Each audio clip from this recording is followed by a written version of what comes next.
Yasmin, how are you? I'm good. How are you? Good. Thanks for coming on the podcast. How has your week been? It's been good. A little busy, but good.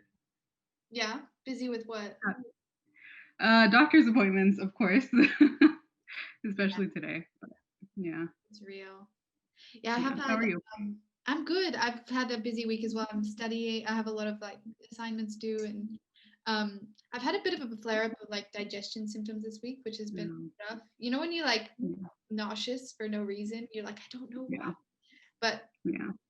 it's okay. I'm managing, doing all of that. I have my peppermint tea for Yeah, that's the best for it. for podcast, so well, thanks so much for joining us on the podcast. I'm really excited to kind of have a chat around art and creativity and how that affects us spoonies with chronic illness and how it can also help. So, but before we get into that, I always like to go into this segment where we talk about your pet peeve. So, can you Okay. tell me? I'm dying to know, what is your pet peeve? So I used to work in an office for about 5 years. So my biggest pet peeve is when people leave markers or highlighters open and they just leave it there and it dries out and they don't cover it up. That's probably the biggest thing for me. So, what do you do when that happens? Is it just like this um, internal like anger that Yeah, I grab it and I'm like, "You left it open," and I'll try to find the cover and, cover it up. It was kinda funny when it was working, but I know it was annoying to some people. and everyone knew, I'm sure, that that was like your thing. You're like, oh, we can't leave it Yeah, open. yeah, my closest friends there did, yeah. That's crazy about your pet peeve. I do not have that pet peeve, but I can understand. It's what's funny about pet peeves is it can be the randomest thing, and it just makes Yeah. like you seethe with anger or like It Frustrating. makes your skin crawl, and then you're like, "I Yeah. don't even know why I feel this." yeah, exactly. Well, one of the reasons, well, the main reason we got you on the podcast is because you and I were kind of chatting over Instagram and just chatting. We did like a video chat, and what I love about kind of your journey and your story, because you have PCOS, lupus, and avascular necrosis in your shoulders. So, what I loved hearing in your journey was the idea that art really helped you kind of work through your journey, therapy, recovery, etc., etc. So I wanted to get you on the podcast and talk about kind of the role that art and creativity has played in your chronic illness journey, because it's something that's also close to my heart. So I have a lot to say around it, but it's also like something that you talk about, and that's a big part of your journey. So I'm just gonna switch gears real quick. I'm just wondering if you can tell me a little bit about your how you got into art as a way of processing, as a way of helping you in your recovery journey. So I've always liked art since I was really young, but when I was diagnosed with lupus, I was 15 years old. I was, my sophomore year of high school. Um, And the next year, I was going to be a junior and I was going to be in this IB program. And I chose to focus on art. Um, and it was kind of a random thing. And I ended up having to drop out of the program because of my health. And the one thing that I relied on the most was my health, my art.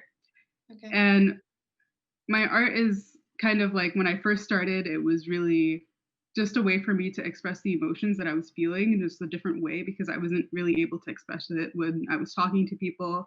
And the people around me really didn't know what I was going through. So that's where my journey with art kind of started. Um, and then I progressed and I did like AP art and stuff throughout high school. And then as I got into college, I had to give it up.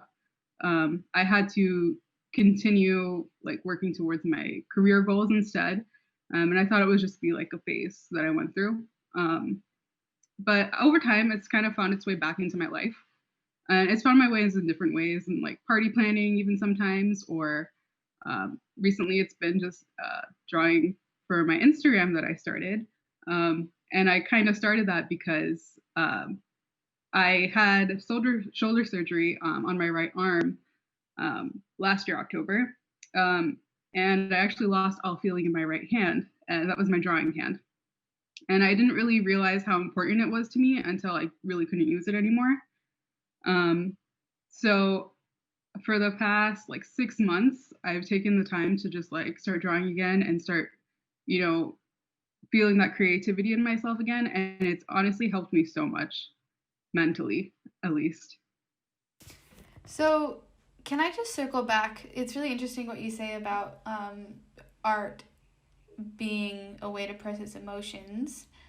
Mm-hmm. When you're, because I feel the same, but when you're creating the art, or like, because you draw, right? Is that your primary sort of outlet? Yeah. So I write poetry, and that's sort of my outlet. But when you're creating the art, how conscious are you of the emotions that you're feeling? Like, do you ever cry, or do you ever kind of feel like, oh, I feel sad, or I feel this way about this situation? Or is it more just kind of an overarching processing emotions? Does that make sense?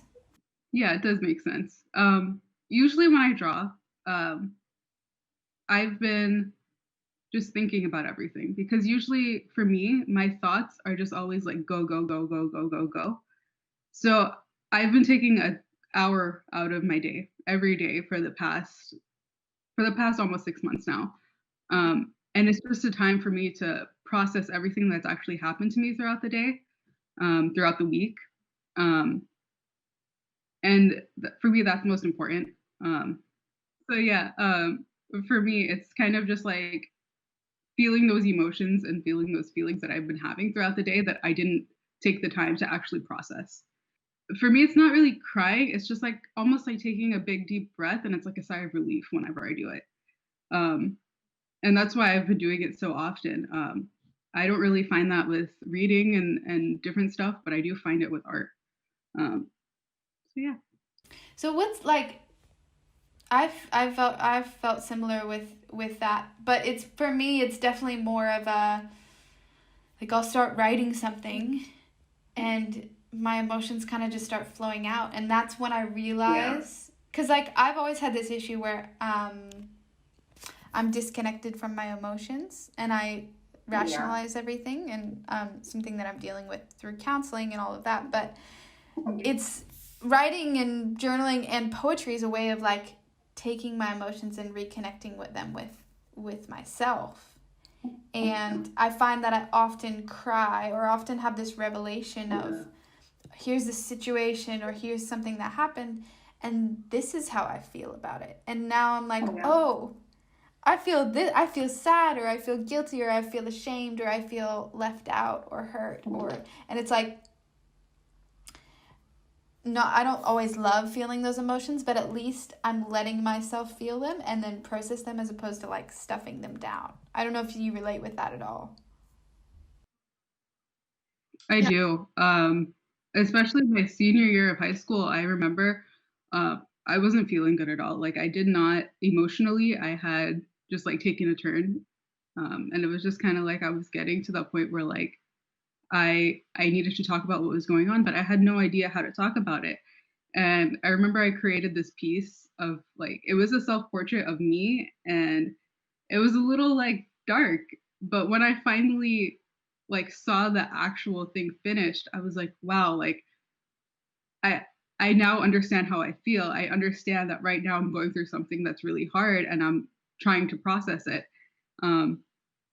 And I've been doing that, especially recently. Like, I've been on a whole series of drawing flowers.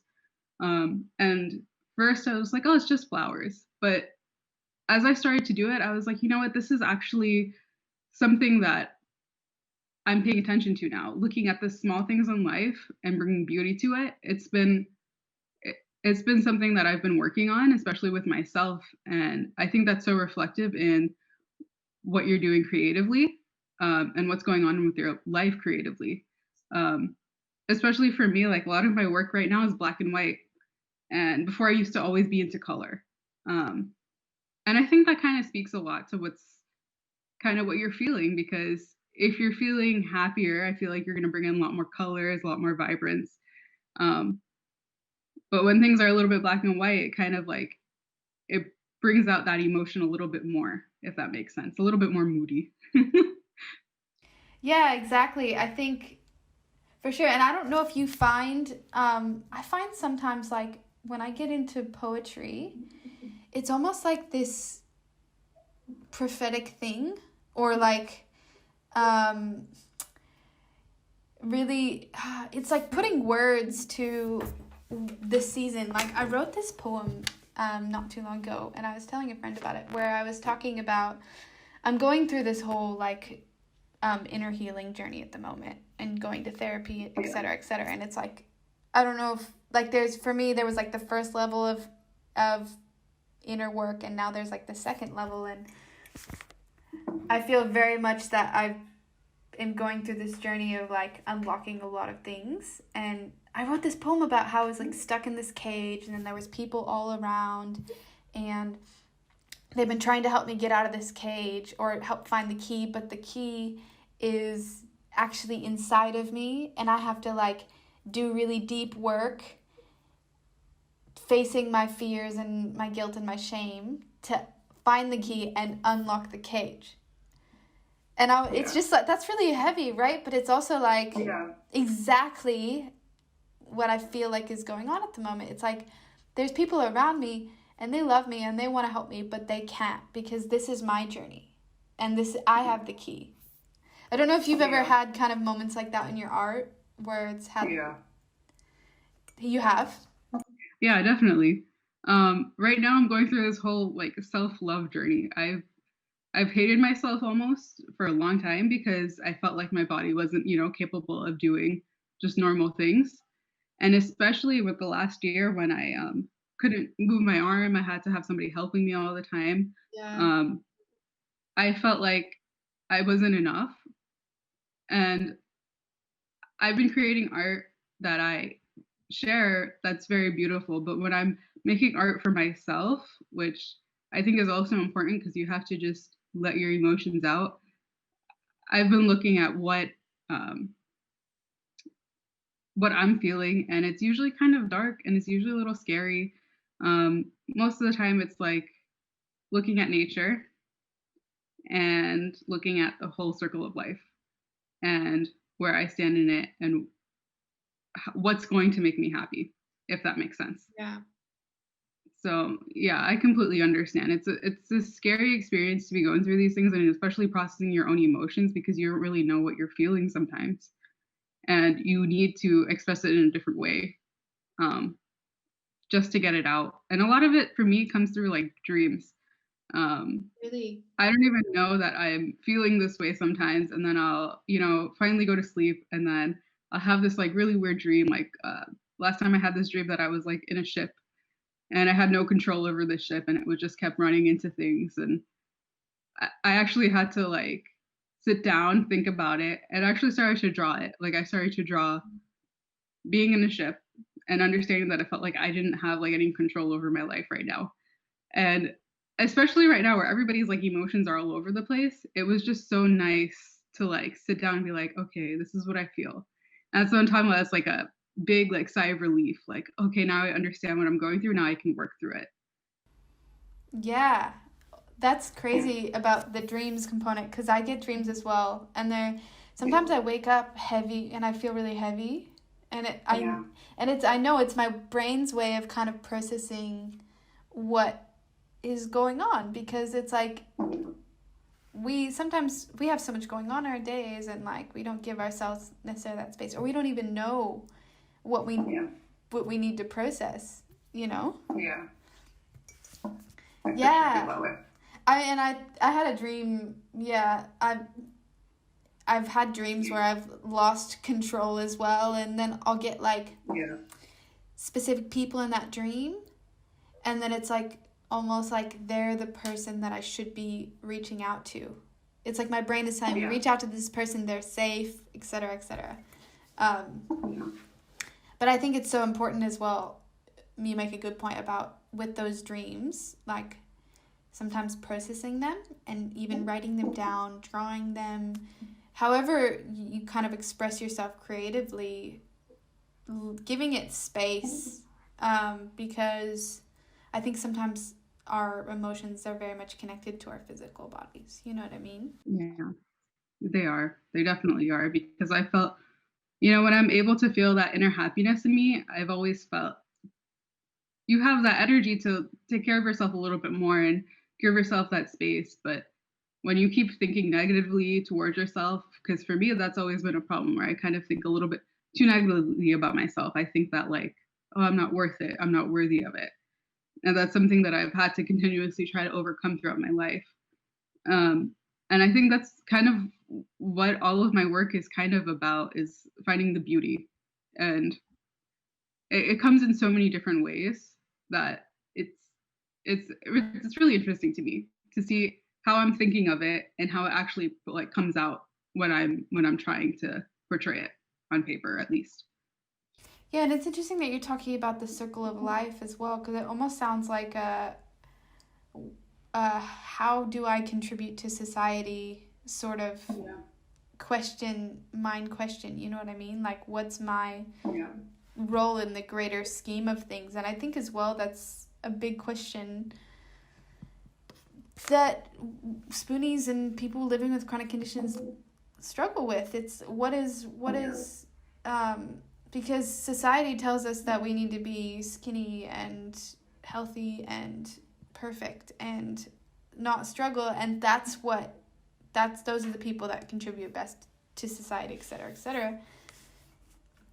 But the truth is everyone struggles, and that there's billions of people that live with chronic illness and mental health issues, etc., etc. So how do we, I guess, I don't know, and I guess it moves into the next kind of sort of thing I wanted to talk about, is like art as a way to even raise awareness of this issue. And it's something we do with Chronic Hope, and that's a big part of who we are, is using creativity, and that's why we release music. And because it's supporting the community, but it's also raising that awareness at the same time of this is an issue. So I don't know, I'm keen to hear your thoughts around that. I think, and there's a lot of artists out there too that they create these images where it completely portrays what we as spoonies go through and feel on almost a daily basis of not feeling worthy enough and not feeling good enough, and almost like your body doesn't connect to who you really are. And I think that creativity really helps showcase that, because I don't think normal people can really understand what it's like to be in this situation. But when you see a picture or you hear like poetry or something creative like that, it really gives insight to what you're feeling. Because those feelings come through very well through your art and imagery and poetry and stuff like that. I think that especially when I was getting extremely emotional when I first started art, I didn't even know how what I was doing at first, but as you're feeling these emotions, you're putting them out there, and it's giving a voice to what you're feeling inside. And lupus is such a big part of my life and a big part of what's shaped who I am. So that's how I've always seen it. It's kind of like my way of advocating in a completely different way, if that makes sense. Do you find that, have you shown your art to people and kind of explained it, and has it helped them understand kind of what you're going through? Yeah. I've shown people my art. When I was first going through it, I always came across as like very happy, very happy-go-lucky all the time. And people really didn't know what I was going through. But when they saw this totally different side of me with my artwork, it was like they were like, oh, this is a little bit dark. And I'd be like, well, yeah, this is actually what I've been feeling, and this is what this is supposed to portray. And I've been feeling that about my recent kind of work too, because it's all black and white. I've been staying away from all color for the most part, because I just feel like my emotions have been so all over the place. And it's simple. It's simple work, partially because I'm trying to get my hand back to where it was before, because I couldn't even lift it up before. Yeah. But it helps portray that kind of feeling of like black and white that I've had for a while, where it's either I'm good enough or I'm not good enough. So yeah, that's how I've always been feeling about it. Yeah, that's cool. I think it's I've definitely used art as a way to show kind of people what I'm going through. Like, especially my poetry, I'll read it out to people sometimes and they'll kind of look at me like, whoa, where did that come from? And I'm like, that's how much pain I'm in. You know, that's like, I mean, there was one line that I wrote was like, if you ask me at any given moment if I'm in pain, I will say yes, because I'm always in pain. Yeah. Because that's the truth. Like, and we don't talk about it. Like, we don't, I mean, you're not going to tell people I'm in pain 100% of the time. But if you ask, I'll say yes every single time. Yeah. And I'll probably be able to point out 5 places I'm in pain, you know? I think that, like, especially when you're living your day-to-day life, nobody really notices it and nobody really cares.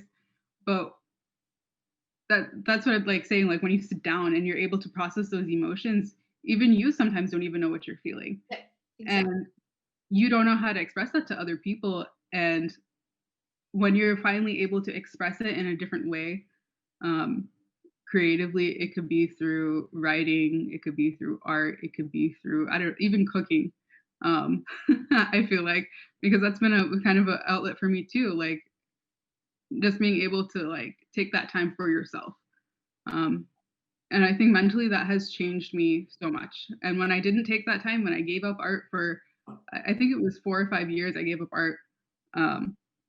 I just felt so disconnected to my emotions, and I didn't know who I was really, who I really was anymore. I just kind of was just going with what everybody else was doing. And I was kind of pretending like my chronic illness didn't really matter or was there. Mm. And when I was finally able to face those emotions, I think it made a huge difference. Yeah, totally. Wow, I love this conversation. It's just like we're just getting right to the heart of it, aren't we? Yeah. I'm actually getting a little bit emotional in case you're wondering, like, but I guess like my question, and I don't know the answer to this, I'm keen to like chat about it.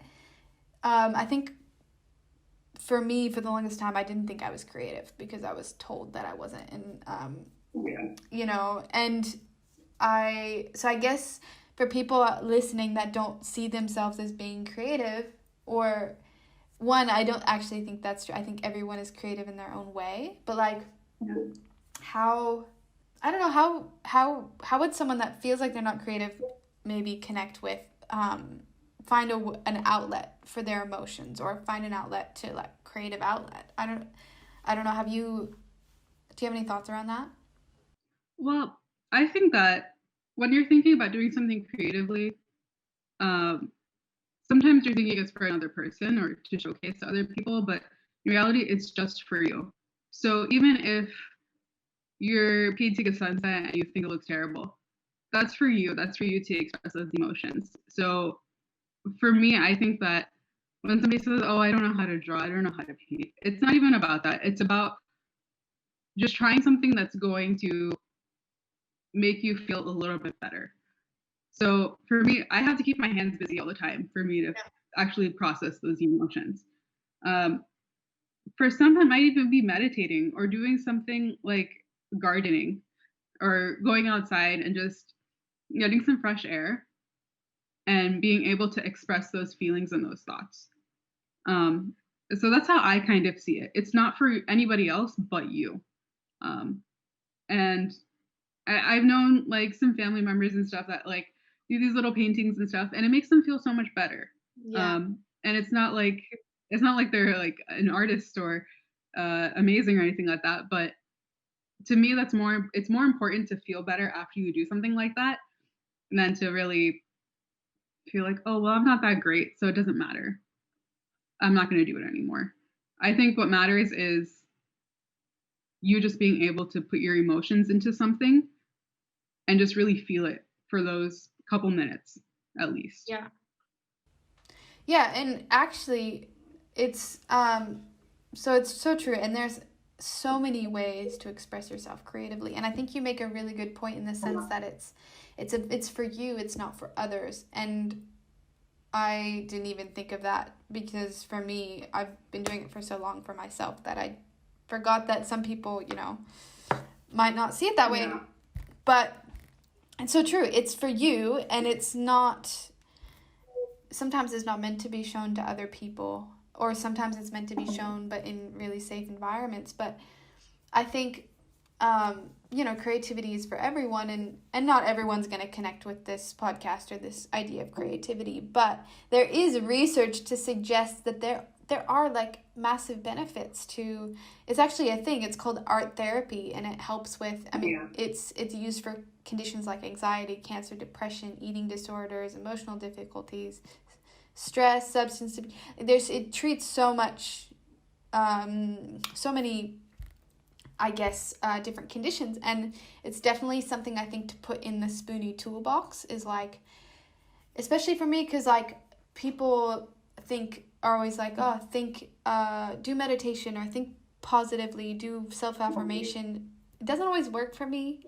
So my poetry is my way of almost meditating, but also affirmations, because a lot of times in my poetry I write things like healing will come, release of pain, like stuff where it's like I'm almost putting out into the world that things will get better, and that's the positive side of things. And so it's actually, art therapy is something that therapists use to improve mental, physical, and emotional wellness. So it's, when we're talking about this, I think sometimes you can look at it and be like, oh, like those creative arty people, just doing their thing. But there's actually research around the idea of it helping things like more positive self-esteem, giving emotional relief, stress relief, and then also self-discovery, which is a huge one, which is what we've talked about. So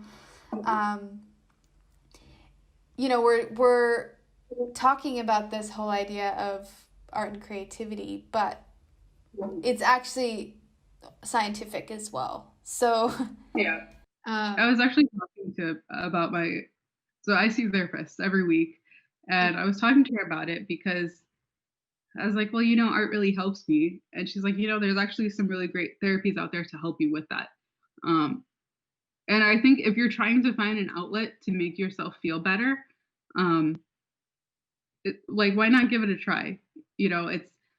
I know it's really hard to find things too that you feel like you're really connecting with, but I think that the research that I've seen as well, it's been like, there's so many great benefits to it. Why not just like give it a little try?